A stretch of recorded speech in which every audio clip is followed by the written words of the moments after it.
Welcome to The PA is In, the show created by PAs for PAs, where codependency with your supervising physician is a thing of the past, optimal team practice is the future, and physician associate has taken the place of physician assistant as the professional title of choice. I'm Tracy Bingaman, and I'm obsessed with redefining what success as a PA looks like and what it feels like. Here you'll find the mindset shifts, systems, and processes I use to escape healthcare burnout and integrate my work into my life. Work-life balance is a myth, and an integrated life where you thrive professionally, not a balancing act, is the goal here.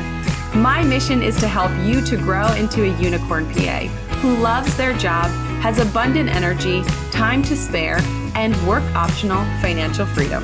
The PA is in.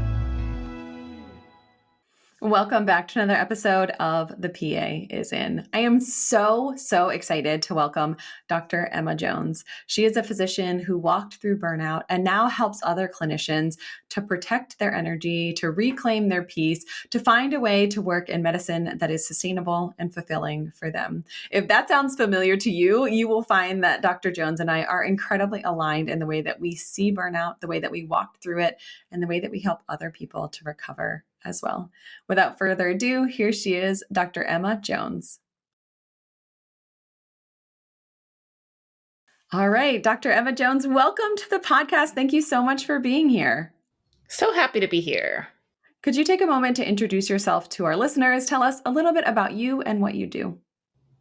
I would love to, and I'll try to keep it short because could be here all day, just even trying to describe my story. But in a nutshell, I am a physician. I am initially trained as a pediatrician. I have worked as a pediatric oncologist, pediatric palliative care, and now work in palliative care and hospice for all ages. So really get to care for patients across the age span. I am still practicing full-time medicine and also work with healthcare workers to help them overcome burnout and stay in the careers that they were meant to do.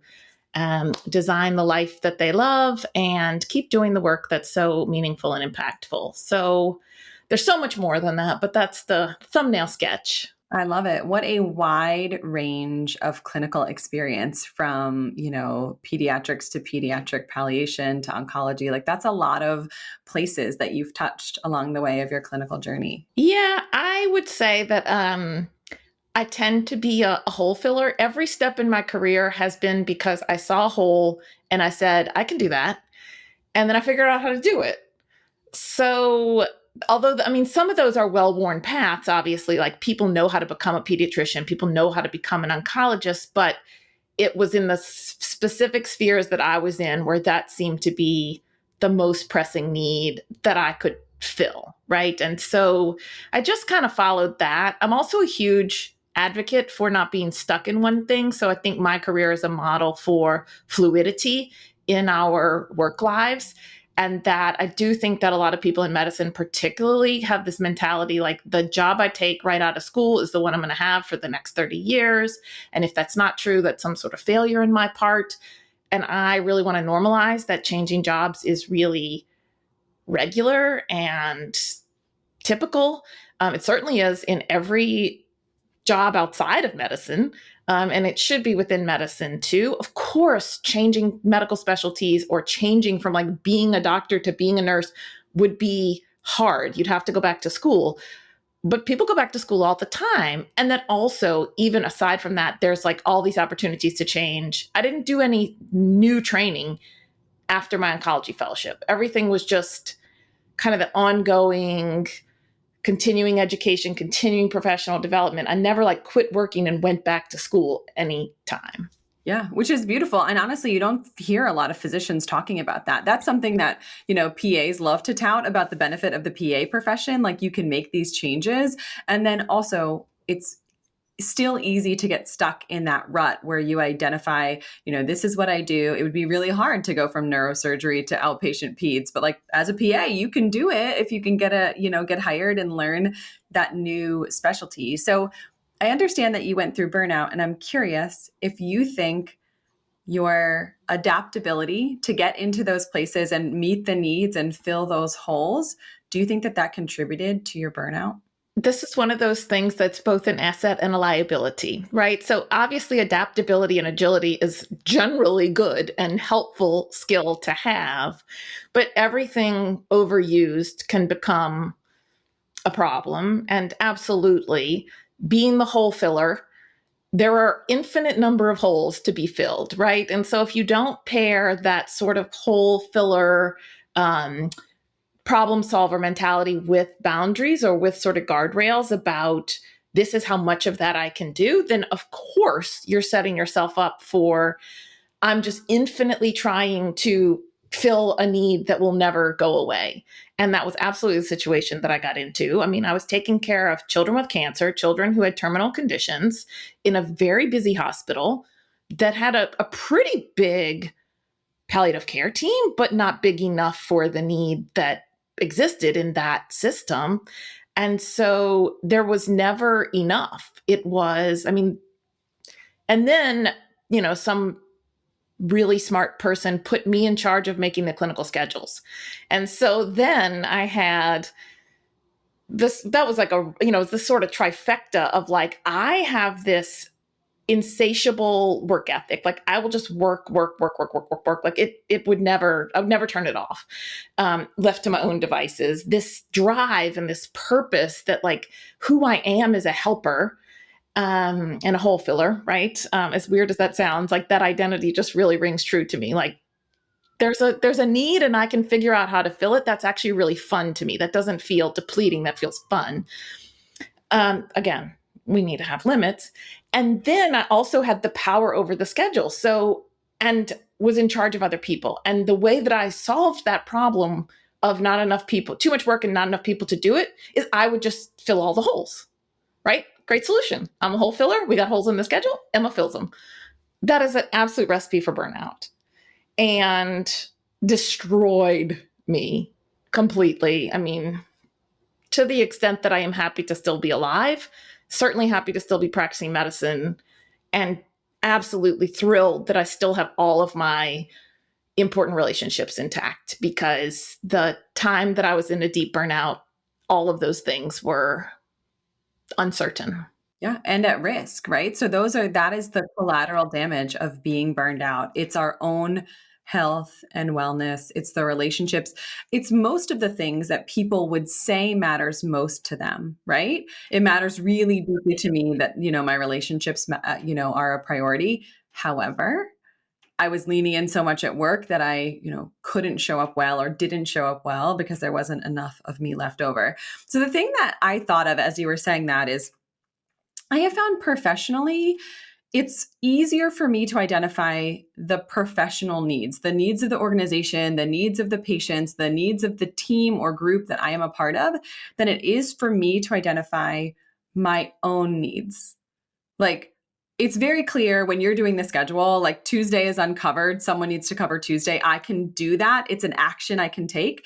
And then personally, if someone's like, what do you need? It's much less clear to identify the holes that need to be filled in your life as it is to identify the holes that need to be filled professionally. Did you find that similar? Oh my gosh, what a gorgeous way to play in this metaphor. Thank you for reframing that way. Yeah, I think that I certainly, and many of the other healthcare professionals that I know and work with, do have that blindness. It's a invisible work, right? We do talk about invisible labor, specifically for women, for moms, in the home, running your home, being the CEO of your home. Like all of that is somewhat invisible labor. So that's kind of one element of it, that's not recognized by anybody. So how could we recognize it in ourselves? And then personal needs versus other needs is always going to be kind of that tension for the helper giver personality, which is everyone in healthcare. You chose to be in healthcare because you wanted to help people. And so I do often try to frame how doing something that you and I would say is self-care activity actually translates into you being better able to take care of other people. That's usually the hook that gets people to pay attention. If I say, oh, this is for your own health, people will say, oh, who cares about my health? Really, right? Like, doctors are the worst patients. But if I say to them, well, if we do this, let's just take exercise, for example. We get you on a 30 minutes a day exercise, you're going to have more energy, and therefore you're going to be able to serve more patients, then they're paying attention. Right. So I try to work with that mentality instead of work against it, because I think it's a very strong trait. But over time, do try to kind of reprogram. I have reprogrammed my own mind and work with my clients to do the same. That, yes, of course, we have to start to see that invisible labor. We have to start to name it, maybe actually even put it on the calendar.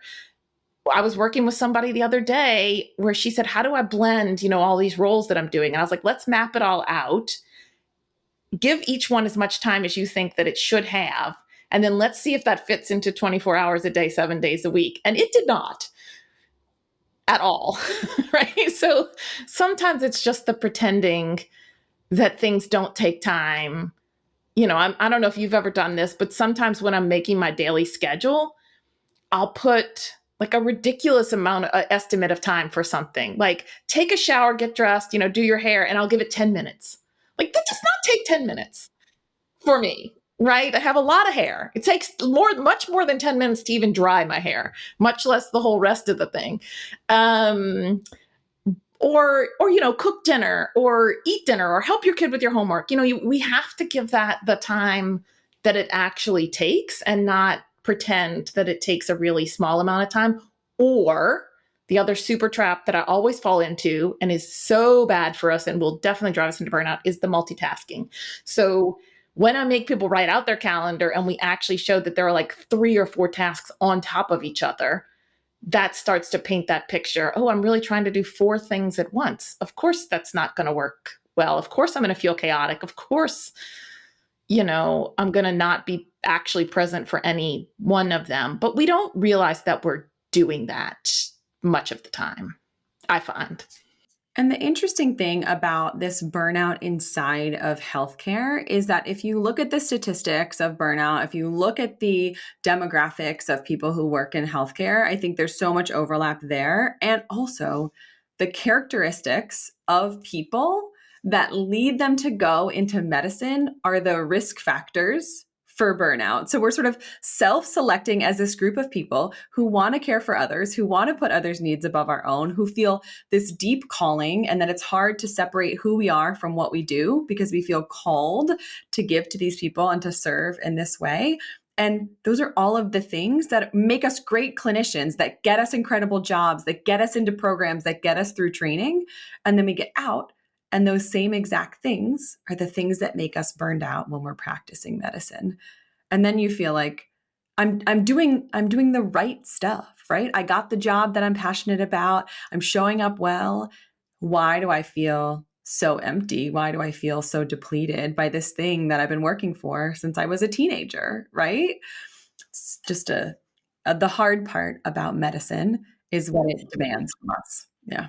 Yeah, the overachieving is definitely one element. The other side of it that I do think is a trait that's high in healthcare workers that's also really dangerous is the tenderheartedness, or the high empathy potential, right? So people who are naturally good at feeling other people's feelings, which is not everybody. There's certainly people who are stronger at that and less, but I am one of those people. And many people who are in pediatrics and in palliative care are those people.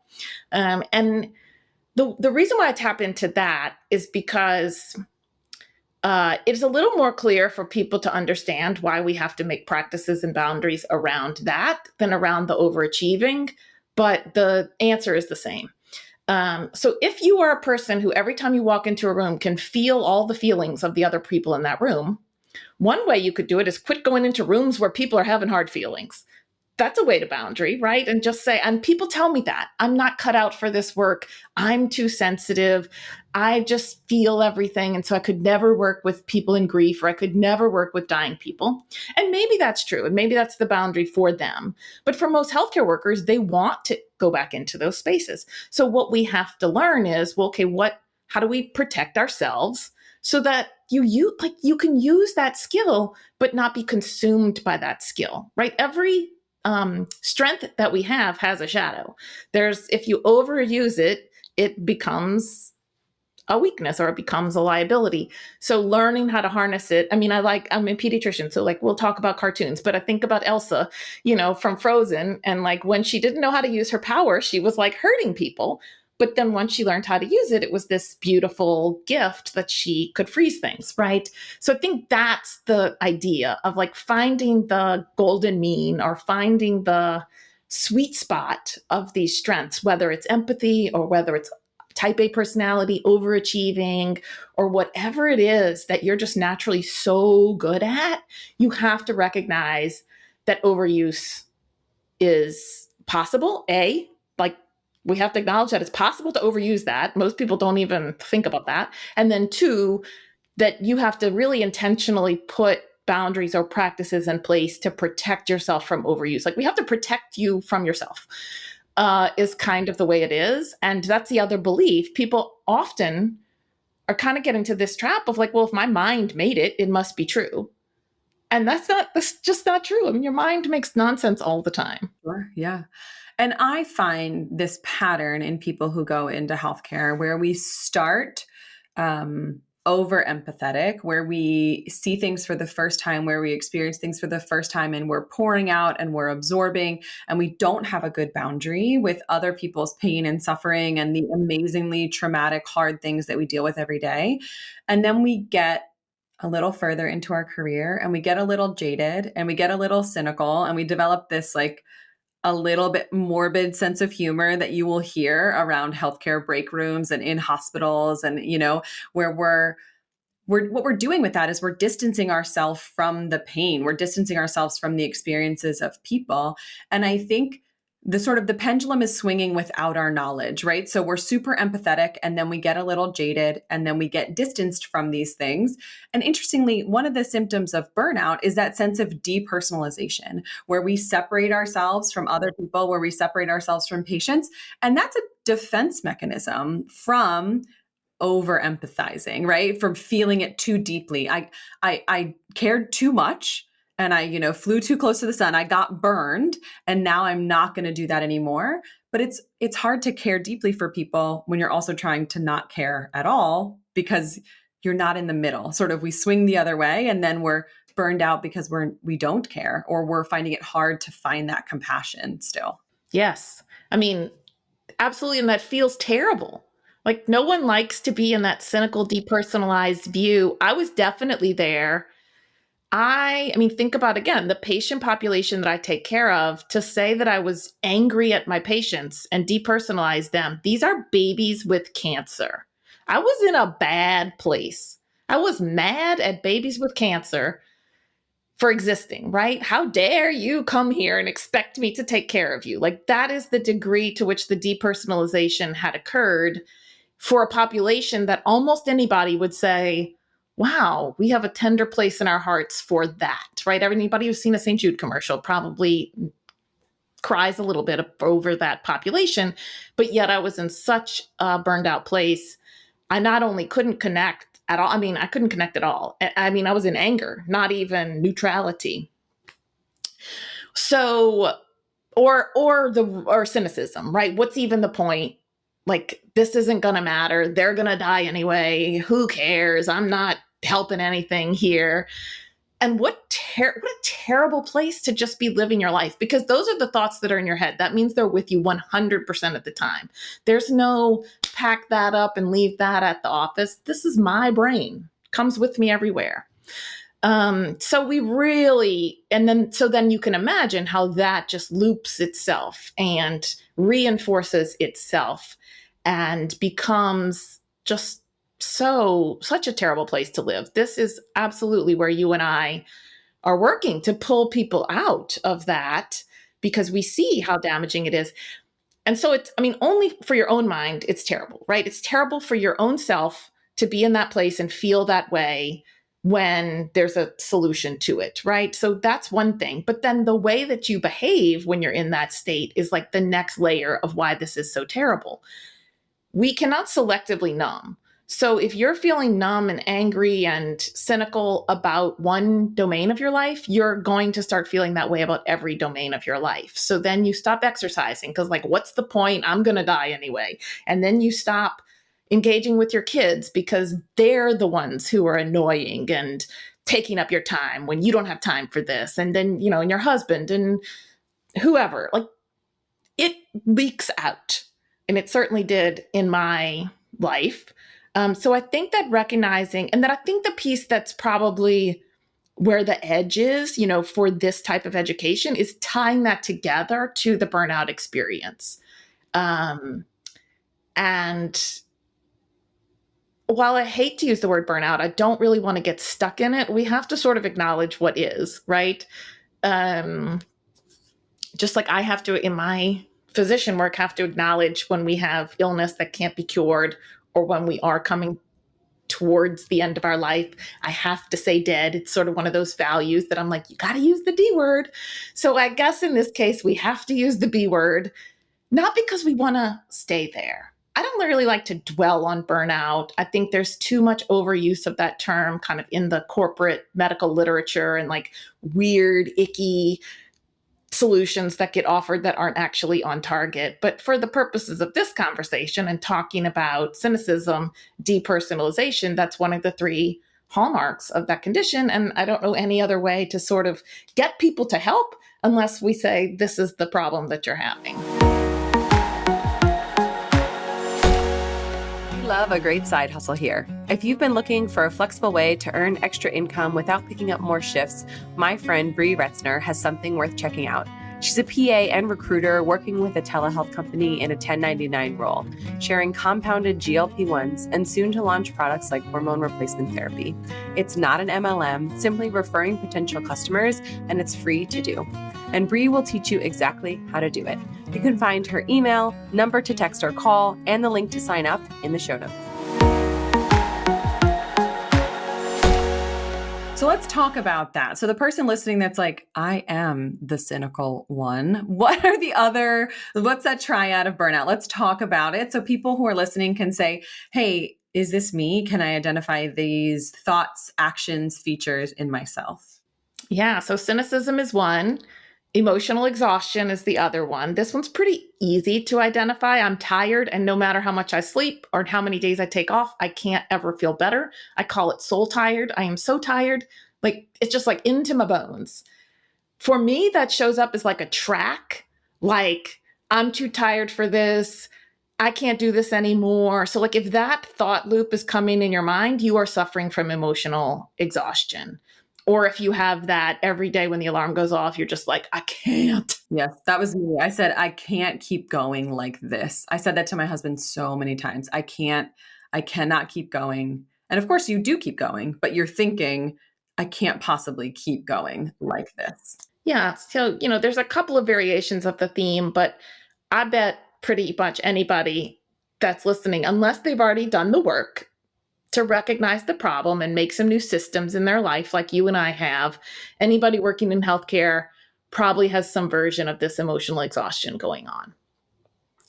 And then the third one is lack of purpose and meaning. So the cynicism and depersonalization and lack of purpose and meaning are kind of related, but they look different in, I don't even know why I chose this anymore. If I could go back, I wouldn't go to nursing school. I wouldn't go to med school again.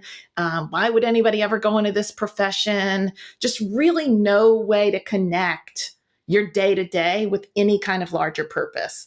So I think the cynicism and depersonalization is on the granular level, like the person who's sitting in front of you, and the lack of purpose and fulfillment is a little bit more in that grander scope.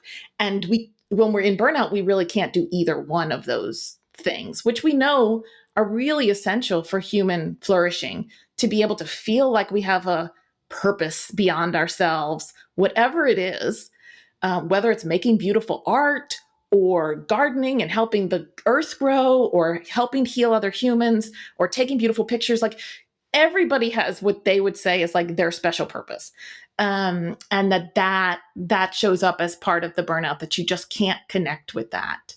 as well. Yeah, when I think about this, just to continue on our cartoon theme, there's this part in one of the Trolls movies where the trolls are all hopeless and they all start turning gray, and like they're all getting gray and they're all grayscale. And that's how I feel. That's how I felt when I was burned out. I felt like the color was drained from me, like the color and the joy was drained from life. And then it wasn't just me, like that happened to me, but then it started to spread. And this is will happen in organizations, in groups of people, inside of, healthcare systems, inside of departments, but also in your personal life, like where it's spreading to the way that your family feels, to the way that your friends feel, to the way that other people that you encounter. So in that way, I do think burnout is not contagious the way we think of contagions, but that way that you're showing up when you are feeling that depersonalization, when you are feeling that inability to connect with the higher purpose, when you are feeling some of those symptoms of burnout,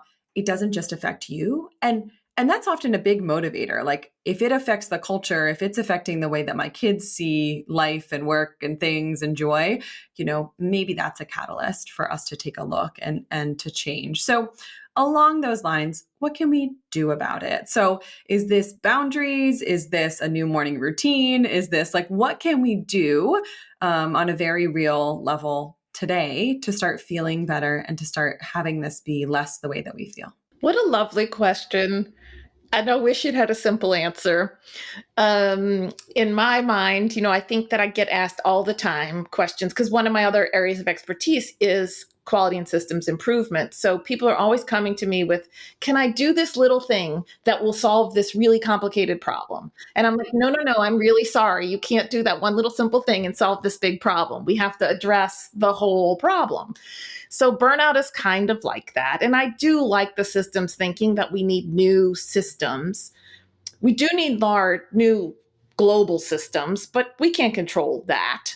But we can control internal systems. So we can control the way we function in our thoughts, in our minds, in our bodies, and most of us can control the way our family systems work. For better or worse, moms tend to be the CEO of the household. And so you do have some control over that system as well. So working with the systems you have control over, releasing the worry about the systems that you don't have control over right now, and then really recognizing that this does take a full-scale neurologic reprogramming, which can sound daunting, right? Your brain right now functions in a burnout machine.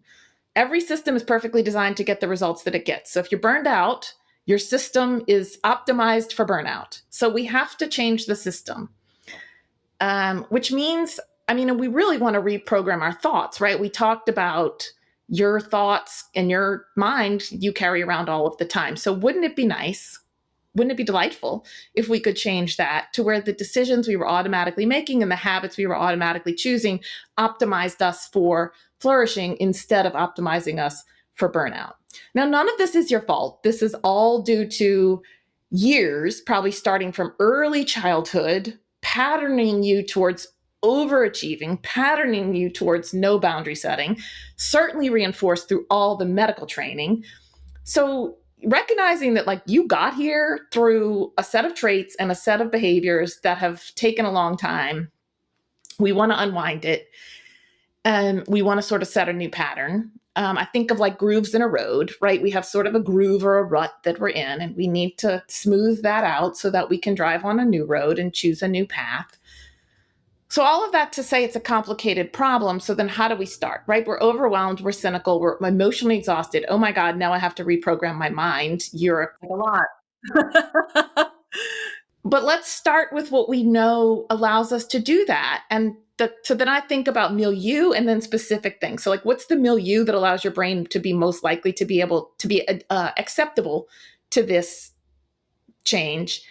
That's good brain health. Brain health is body health. So we need to sleep, we need to eat well, we need to be hydrated, we need to move our bodies, right? Start with that, the most simplest version of it, right? We definitely have to go with the 1 minute habit philosophy here.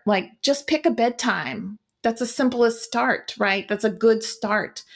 Go outside for a walk for 10 minutes. I don't care which one you start with one, but just commit to putting your brain in a state where it is adaptable to change. That's a good place to start. It will start to make you feel better right away because your brain will be healthier in general and you'll start to feel better right away. And then when you get that little win, then you can start to say, okay, what are some more specific things I can do? I've identified this knot right here. How do we start to untangle that knot?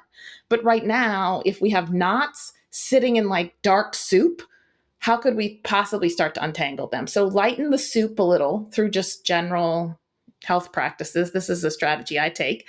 And then we can start to work on the specific knots once we can see them. So in my book, I talk about kind of like a 6-step pathway. Rest is the first step. And sometimes we get stuck on rest for a really long time because we resist rest. We say, I'm resting. I took a day off, but I did all this stuff during my day off. I'm like, oh no, that wasn't a rest. Or we're still thinking, we really have to. I think the first step for me is that acknowledgement. It's just a surrender, right? Okay, what I have been doing isn't working. I'm ready for a new way. Tell me what to do. And then when I tell them it's just stop doing everything, it's like, oh my God, what? I would really prefer it to be an action. Thank you. Because that's what we're good at doing.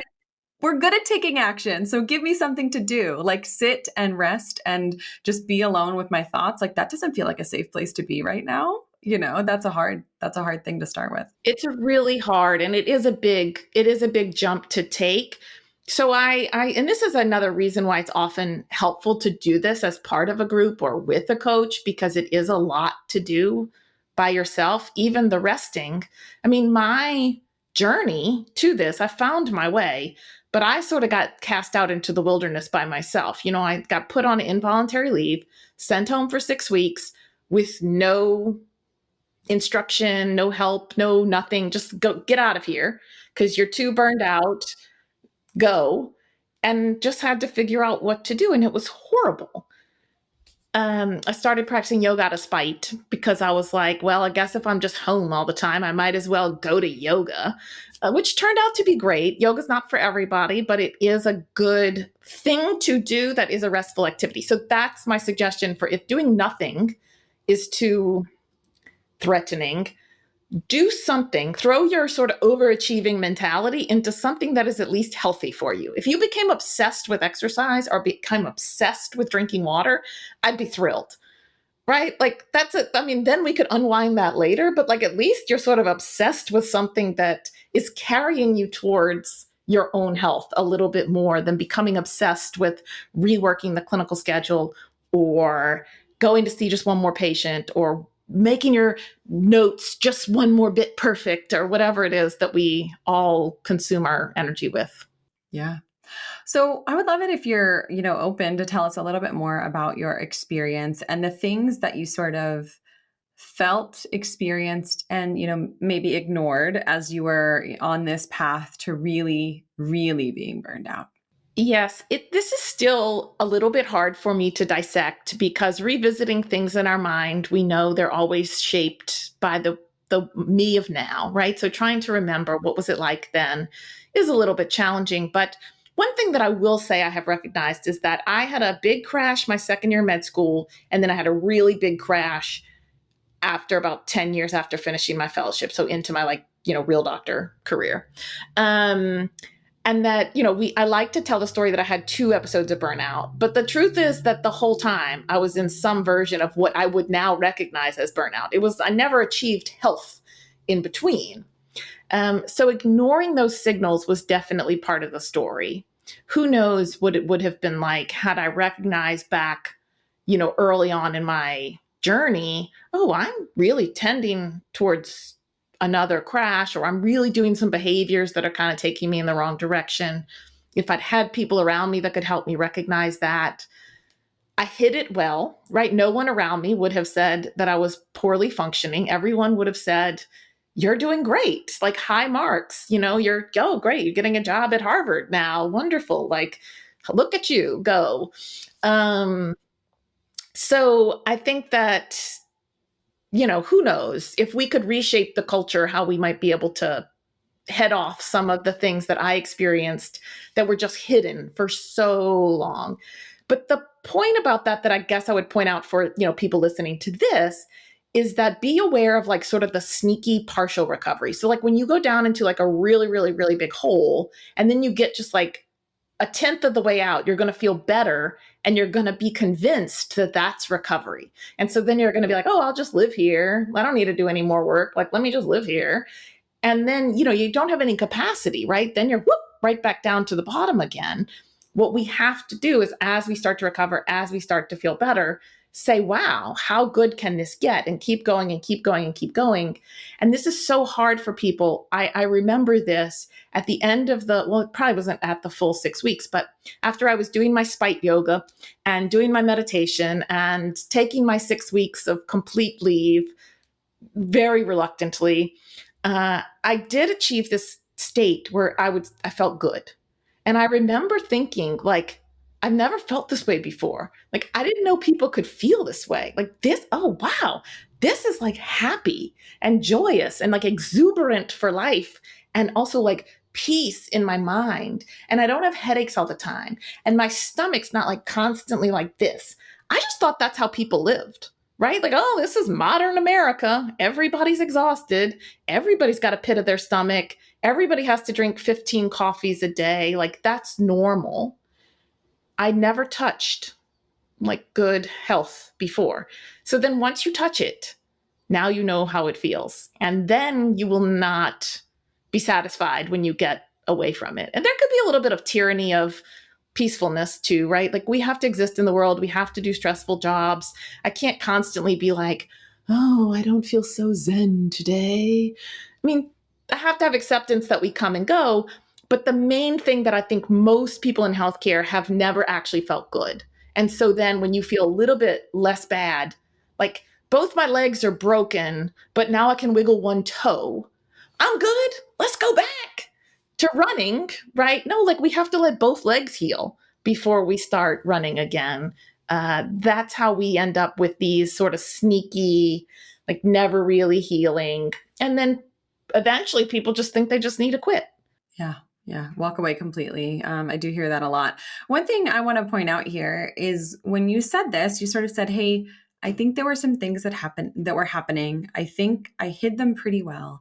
But a question I get a lot is if I see a coworker who seems to be struggling, if I see someone else who is exhibiting these signs of burnout, of being disenchanted, of resentment, of just really like way down the rabbit hole of cynicism, of, struggling with some mental health and depression and some of these things that sort of go hand in hand with this professional burnout. What can we do when we see someone who is, not themselves or not the way that they were 2 years ago, or, they just really feel like it seems to us they're not doing well? What can we do to support and help them along their journey to healing? What a lovely question. There are plenty of peer support and crisis type of resources that are available. I serve as an ambassador for the Lorna Breen Heroes Foundation, which is aimed at healthcare, mental health, and suicide prevention. And they are just launching a whole campaign specifically to this with curated resources. So that's a place that anyone can go and explore, what is there for if I do see someone and I want to direct them to a resource. That's a nice developing kind of home base for that. Or your institution may have something, but I know a lot of times people don't feel comfortable staying within the institution. That being said, the first thing to do is to check in, of like, what do I actually want to say? Like, I've noticed this. Let me check in with myself and see how resourced I am. And what do I mean by that? If you yourself are fried, maybe it's not the time to start telling someone else about how they seem fried. It's just not going to come out right. Like, we just have to acknowledge that if we're not in a good state, our communication is always going to be like weirdly filtered. Have you ever done that? Right? Like you said something and somebody was like, ew, why'd you say that? And you're like, well, I didn't mean it like that. It's just your state affects the way things come out. So that's kind of like, I would say that first, check in. Am I resourced? Am I fully resourced? But like, let me say me, I'm fully resourced right now. I'm in a good state. If I see someone who's exhibiting burnout, time and place, right? We're not going to talk about this in the middle of the unit and be like, you really seem burned out right now in the middle of rounds or whatever. Ask questions. How are you feeling? What's going on for you? Just like love them more. Like just show up in a loving presence. They are not a problem to be solved. They are not broken. And it is absolutely not your job to fix them. You just acknowledge that they have a problem, or maybe they have a problem. You saw something that seems a little off and you're just saying, hey, is there any way that I can show up for you in a way that's supportive? And then if they say, yeah, I do feel this way, I would like some help, having something in your back pocket where to direct them either to, one of those online resources or make a referral to your coach or to your therapist. Like any of those things would be really loving things to do once you've set the table properly, right? We got to set the table. Why am I speaking? Does this need to be said now? Does this need to be said by me? Those are like the good gates to kind of make sure that lands in a loving and supportive way and not in a judgmental way. And that is especially true if you are that person's supervisor. You need to be even more careful about the way that you present that if we're in like a uneven power dynamic. And if that person is your supervisor, that's going to really be a tricky situation. You may choose not to say anything about that. That would be okay. Yeah. And I think also making sure, particularly if you are senior to that person, making sure that you approach that conversation in a way of compassion for the person, not concern for the productivity, because when people are burned out, they are not efficient. They are not making good choices. They are just not at 100%. And if you are a person that notice like, hey, you're showing up late, you're leaving early, you're volunteering for less, do not make it about the way that person is contributing to the bottom line. Make it about them. And if you can't do that, probably don't approach them, right? Do not make this about the value with a capital V, value that they're contributing versus the value of the person. Oh my gosh, what a good distinction to make. And I have been on the receiving end of that being done poorly many times. I remember of course, the involuntary leave was kind of the worst, most egregious example of that. That conversation kind of went like, I've heard that you've been yelling and you don't seem to be yourself. And I think that you need more time off. And while I am appreciative that this was not escalated like to the medical board or anything more official, this was just kind of like between us. I took time off between me and my boss. The way that it was handled was really like I was like, you've heard? Like, who have you heard from? Like, what people are talking about me? And my productivity is off and my performance is off. And you've got a problem, go sort it out, was kind of the way that it came across. Again, I don't know what was in that person's heart or mind, but it didn't come across as, I'm really concerned for your well-being and how can I help you to feel better. And that is something that I'd really like to see in healthcare is more concern for our individuals and their value as humans. And maybe there's going to be a boundary. I love you as a human. I value you, and you can't work here anymore. Like, that's fine. You're not, this is not a match, right? What we need to fill this role and how you function well are not compatible. That can be the end result. I'm not saying nobody's ever going to get fired if we fully value every human, but the way we approach it would be really differently. The other thing that was a kind of a mood that was really hurtful to me and I think contributed to my burnout was I was definitely just seen as like a widget, like basic unit of doctor. And so anytime I would talk about, specific, unique things that I thought about or ways that I wanted my schedule modified, I did try to optimize my life a little bit. Very common. People are trying. Yep. And it wasn't regarded with any kind of it was like we were speaking a different language, oh, well, no, our doctors work this many weeks and take this many nights of call, and that's just what we do. So there's no room for that. And, when I would talk about like, I don't know if I can do this anymore, it was kind of like, okay, well, let me know when you know that you might be leaving so that I can post your position. And that's just hurtful, right? Like, you don't care about me at all as a person. You just care about this basic unit of doctor. And you just clearly signaled to me that I am no different than any other person you could hire for this role.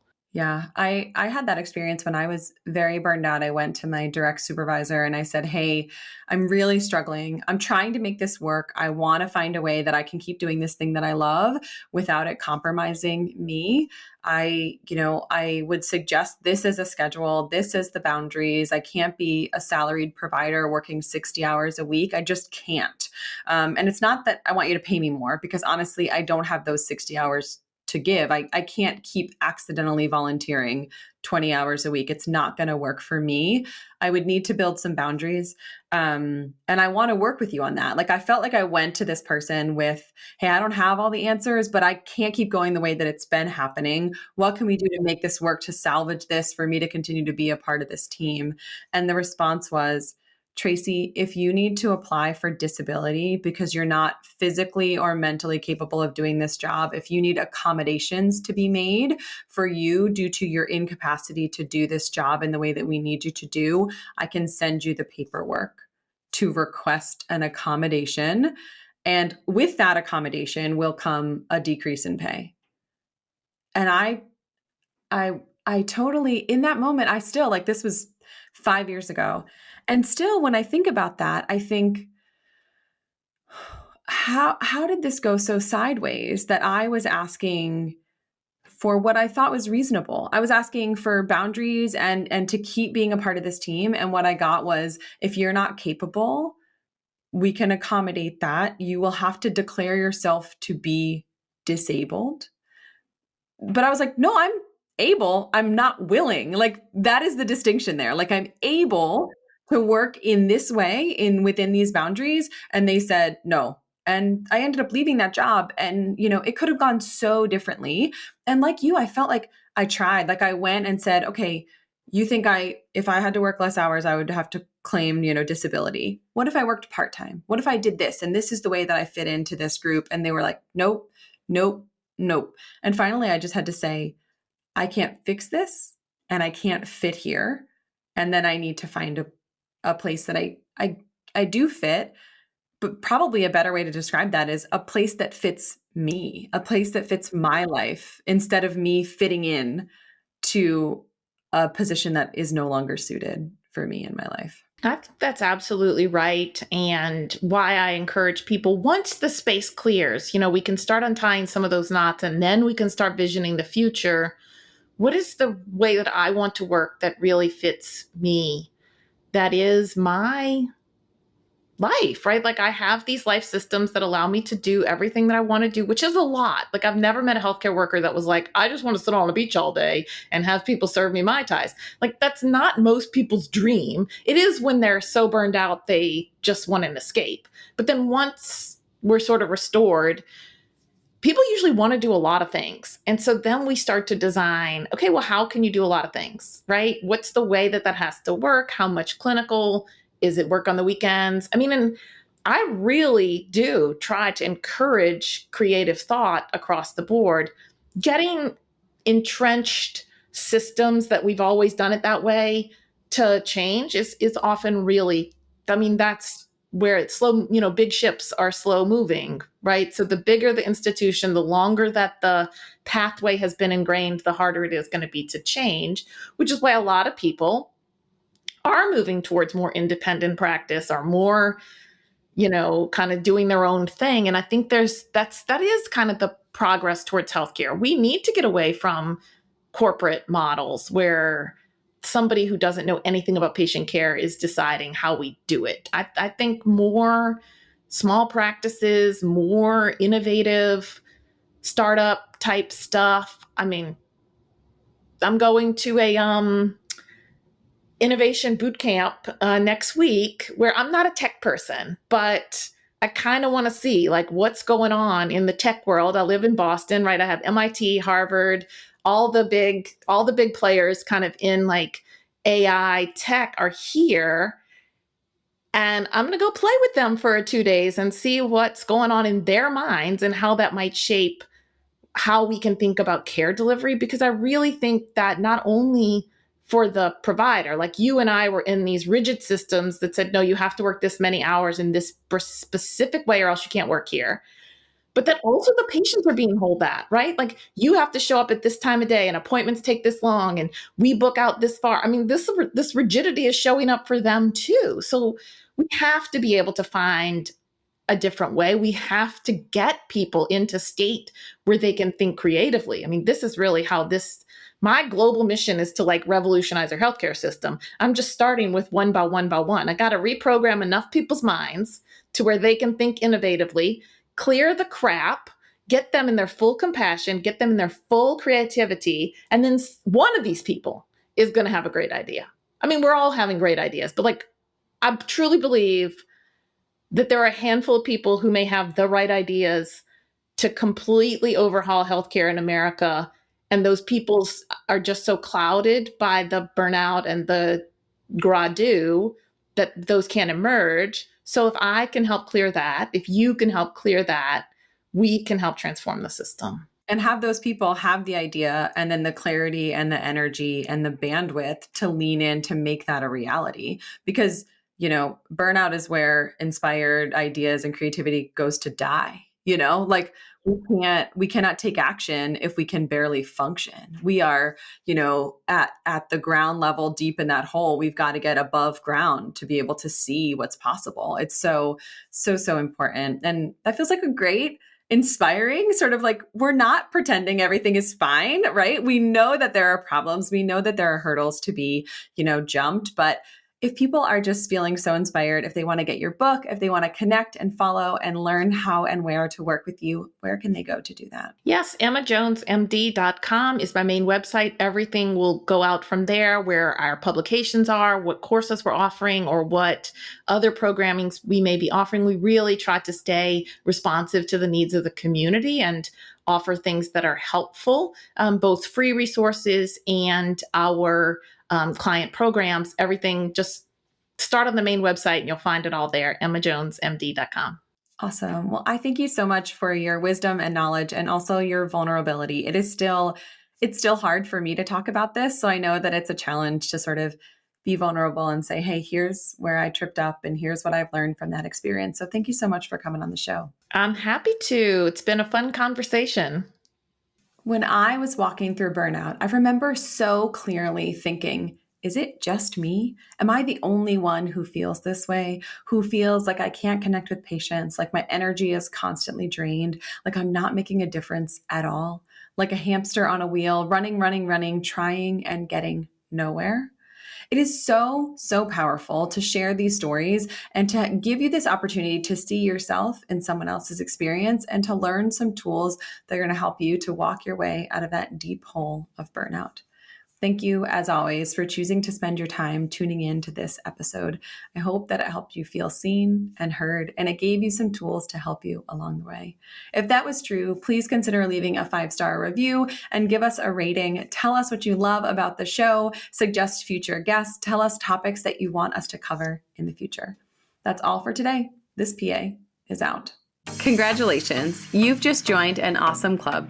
By listening to a full episode of The PA is In, you are officially on the Unicorn PA team. Welcome aboard. What most team members do is they subscribe to the podcast because that allows them to automatically get the latest episode of the show. The life of your dreams exists on the other side of taking action. Keep making small shifts and keep getting better. Your life will improve, your career will soar, and you will have the confidence you need to create your own success. I will see you in the next episode. This PA is out.